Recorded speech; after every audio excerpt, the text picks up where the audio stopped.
Hey, I've got the campaign brief ready, built from last quarter's data and the competitive landscape. Approved. Oh, agents, where would we be without you? Somewhere with a lot more tabs open. Create your first Monday agent in minutes at monday.com. 911, what's the nature of your emergency?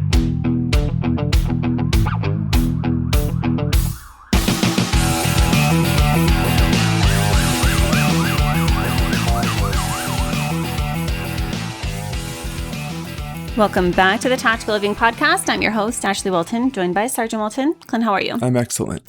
Today, I thought we could talk about what chronic loneliness is doing to first responders and their families. And, you know, this is not the type of loneliness where you're alone all of the time. This is the type of loneliness where you're surrounded by people, but you still feel completely unseen and unknown and unreachable. And for a lot of first responders that I talk to, it's this type of loneliness that actually makes them deliberately avoid things like family functions. And that's where I think we start. We go down this avenue of, we identify as, you don't understand me. No one will understand what I'm going through, or what I've been exposed to, or what I've seen. We start making the story about ourselves individually on a regular basis when it comes to the trauma that we've been exposed to, or whatever it may be.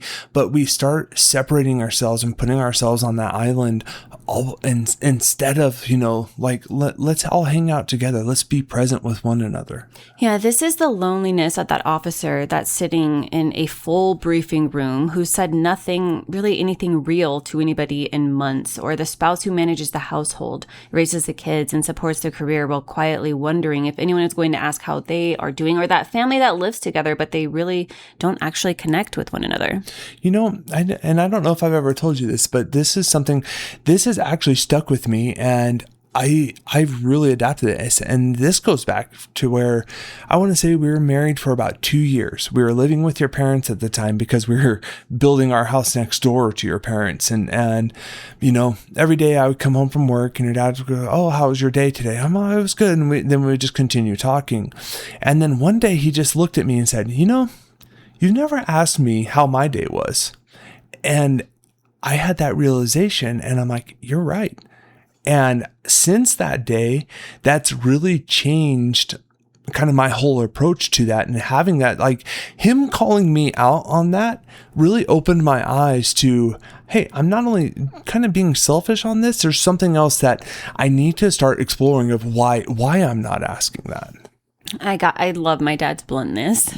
I know, it really opened my eyes. But too, that's a part of maturing, right? Mm-hmm. You were a young man, and that was his way of fathering you in a way that was not deliberate, right? Yeah. He wasn't being an asshole by any means. It was just like he was calling me out and saying, "Hey, this is how us grown adults talk. Let's talk." Yeah, the psychological concept is chronic loneliness and social disconnection syndrome, and it's not simply the absence of that social contact, but it's the persistent experience of feeling disconnected and misunderstood, and even emotionally invisible despite the presence of other people. And I think research now identifies chronic illness as a serious public health crisis, especially with the contributors that we have to this. You have a lot of the aspects of social media, for example, that contribute to just taking away from that human and personal connection.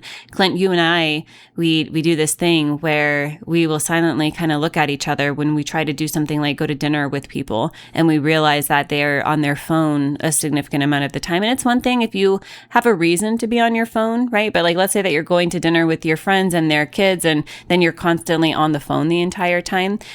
To us, that's taking away from the we're not important anymore. Your phone is what's important. And there are studies that I have seen where even sitting at the table together and taking your phone and placing your phone on the table, that has a significant reduction in that human to human connection that people feel, because they feel that you've put somebody else into our party, right? And I'm not included. You didn't invite me to that person, and now we're all sitting at the table together, and that's awkward, and it doesn't make me feel respected.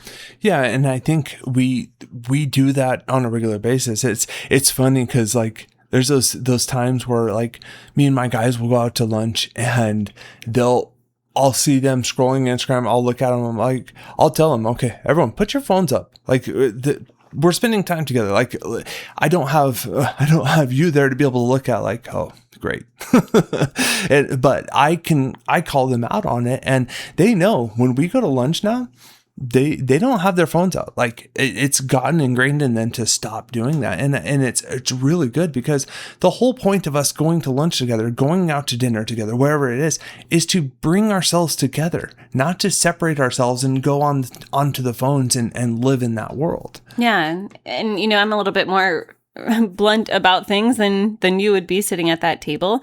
Probably ask them why their phones are more important than this 30-minute sit down that we're having together. But it's important to call people out in that regard. And if you're that person, it's important for you to recognize that type of behavior is actually disconnecting you from the reality of life.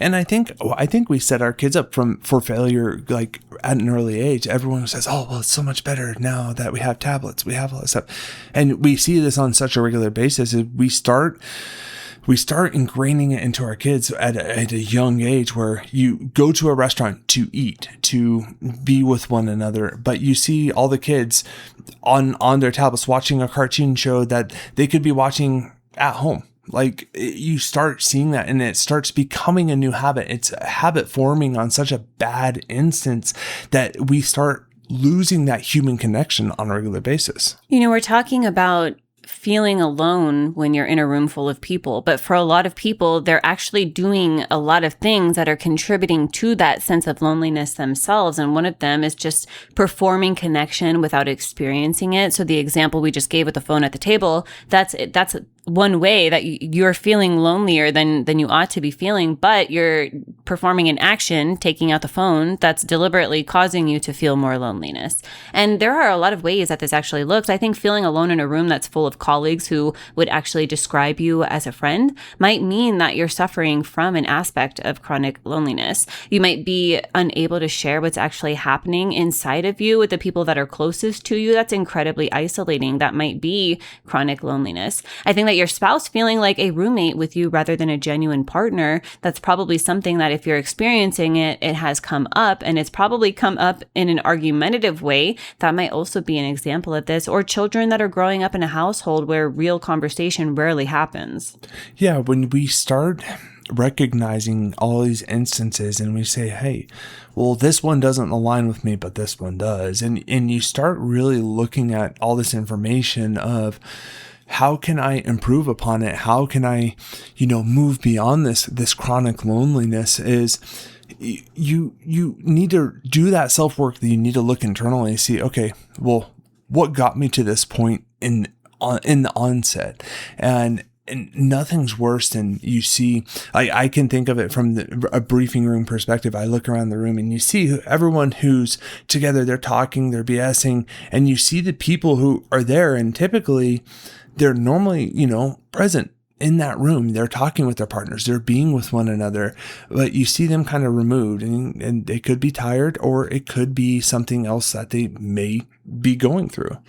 Any of these things, I think individually, it might not necessarily mean it's an issue, but there are signs where chronic loneliness is actually affecting your life. And if you feel like it is in a negative way, then that might be when action needs to take place. And I think one of the first ones is that there are a lot of times where you might be surrounded by people, but you can't remember the last time that you truly felt known, or your relationships might feel like they're surface level, even when they should feel super deep.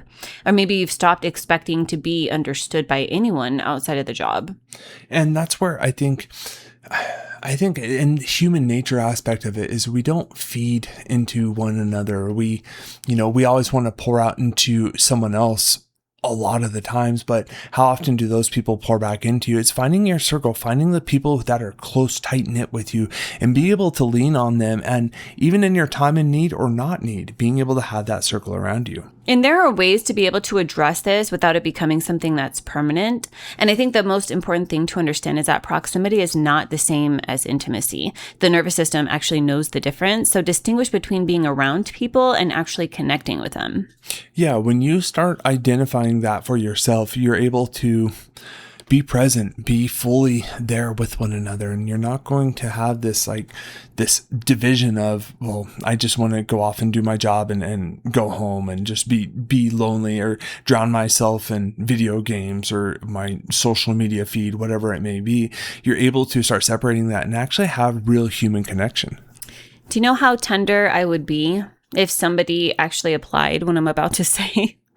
One of the most important things is to just literally state the obvious. So address the emotional containment that's been keeping you from that real connection. I think loneliness is often less about the absence of people, and it's more about the walls that you've built to keep yourself at a safe distance. So if you're starting to rebuild things, identify one relationship, one that's worth investing in more deeply, and begin there, right? Start out with one person and literally state the obvious. I've been going through feeling lonely, and I don't want to feel lonely anymore. So I'm trying to kind of break down some of my walls, and I'm going to start with you.